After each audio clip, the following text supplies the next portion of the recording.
You want a sharper jawline, better cheekbone definition, maybe even that infamous hollow-cheeked look. Some of you want a tighter underjaw, the submental, less of a turkey neck, perhaps a more youthful, harmonious face.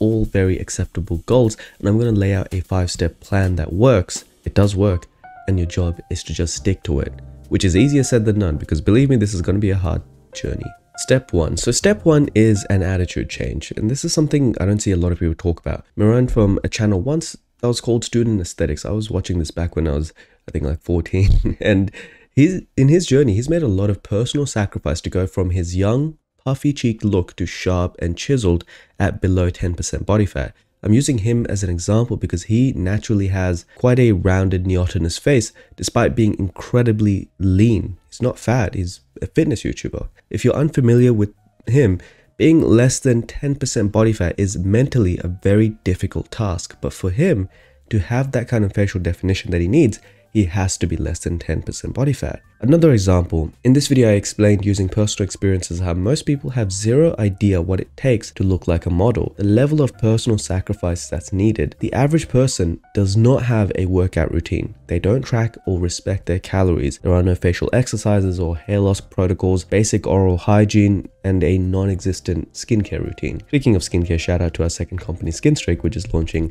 this season. Anyway, my point is, for step 0, you need to get comfortable with just how much work it's going to take for some of you to get a sharp face. And there's many videos that miss this topic altogether, the work aspect. If you're like Miran with a naturally puffy cheek, it's going to take more time.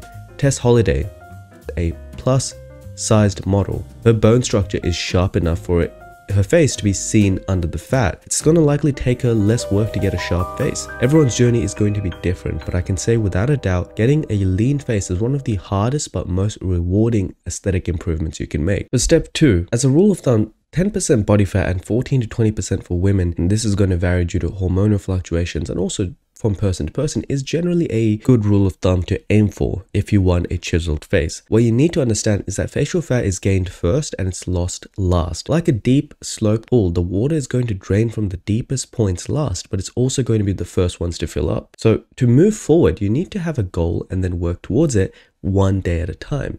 And that's the key to success. As a man, let's say 10% body fat, as for our example, and that's body fat, not BMI, not weight, but body fat percentage. Instead of just guessing, use a TDEE spreadsheet like this, and just know that you need to make a copy of it in your Google Drive once you click the link. To start, find your existing weight using a scale, and I highly recommend this if you're serious, which you should be, because this is not going to be an easy journey. You should be visiting your local fitness clinic to have a DEXA scan performed for an accurate body fat measurement. It's around $50. It's generally the best acceptable method we have. There are some other methods, but this is a good price range. It's not too expensive, but it's also accurate enough for our purposes. Or you can use body fat weight loss calipers that you can buy on eBay, but that's more work. And in my experience, I found them to be less accurate and overall just a messy experience. For step 3, at this point, you've put in your starting details into a tracker or a spreadsheet similar to this.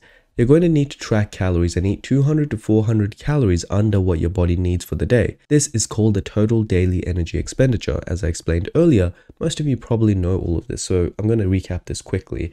Use an online calculator like this. Use the Benedict Harris formula, which generally is more accurate, to get a starting TDEE and eat 200 calories below it. If you are bad at tracking calories, then aim for 300 below. Do not go below a 300 deficit within your first month. This is from experience, otherwise you'll slow down your metabolism too much, too fast, and then you'll be left with no deficits before your body just shuts down.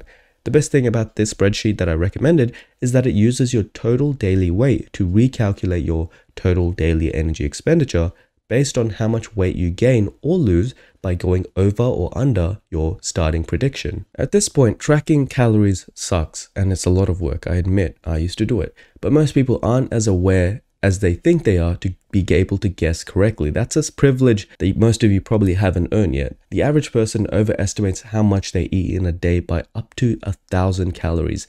There were multiple research papers on this. So use MyFitnessPal to log your eating for the day and enter those values at night or in the next morning into your spreadsheet. This is something that I personally did for up to a year, and obviously I saw results, but it was grueling, it was hard work, but now I know how to do it intuitively. However, in truth, a lot of models and people in the industry that I've known don't actually track their calories. They follow eating protocols like intermittent fasting or 1 meal a day. And personally, I do prefer intermittent fasting where I have a late lunch.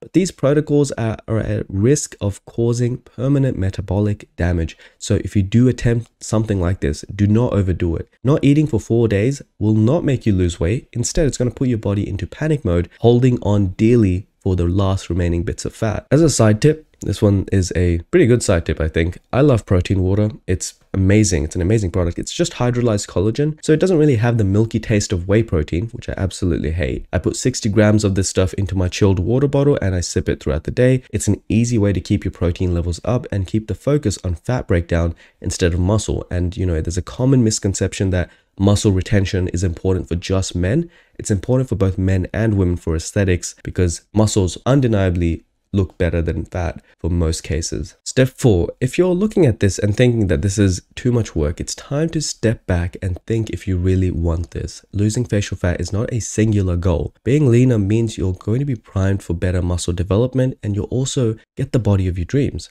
You'll feel less sluggish and have better self-esteem too. So as I always say, this is a difficult process, but it's a complete lifestyle change. At this point, step 4 means that you'll need to learn how to cook. Bodybuilders and models actually have very similar goals. They're both after a target body fat percentage. For the bodybuilder, they need to optimize everything to maintain as much muscle as possible while they're losing fat. The model just has to eat less. And in many cases, the top male and female models are actually internally quite unhealthy. Partying, abusing substances, and extreme dieting, it's better that we all move away from this wrongful idea of trying to look like Bella or Jordan and instead think about becoming the best version of ourselves. That means being lean, but not as lean because your job doesn't require it. It means self-care routines such as skincare routines, but it doesn't necessarily have to be the longest like Kim's routine, as long as it fits your lifestyle schedule. It means going from working out 5 days a week to 3 if you're having a busy week. The lack of rigidity in steps in most of these advice videos is why most people fail. Whatever advice I give you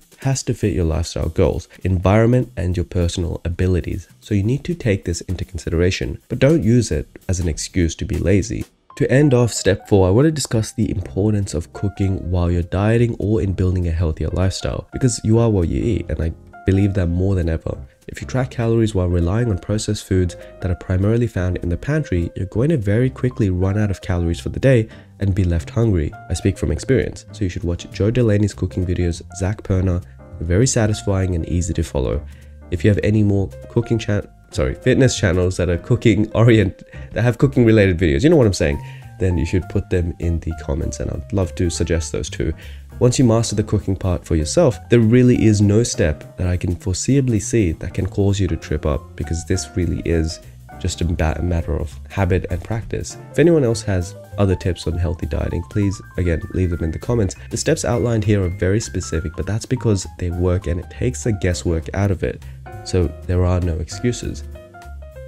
The final step is to take progress photos. It's difficult to see the progress and stay motivated. Face gains are a real thing and they're probably the hardest to track because your face has less muscle and less fat than anywhere else on the body. You should be taking these weekly. While you're at it, take photos of your hairline, top, and crown. Most men and women don't realize they're losing hair until it's too late, so that's a bonus tip that you should be doing. There's actually a lot more of these routines that you can consider, but we'll cover those in another video. That being said, if you want tailored advice for your personal situation of how you can get a leaner face, have our team of doctors and dentists assess your face over at the Koos website and follow us on TikTok. As always, I'll see you in the next video.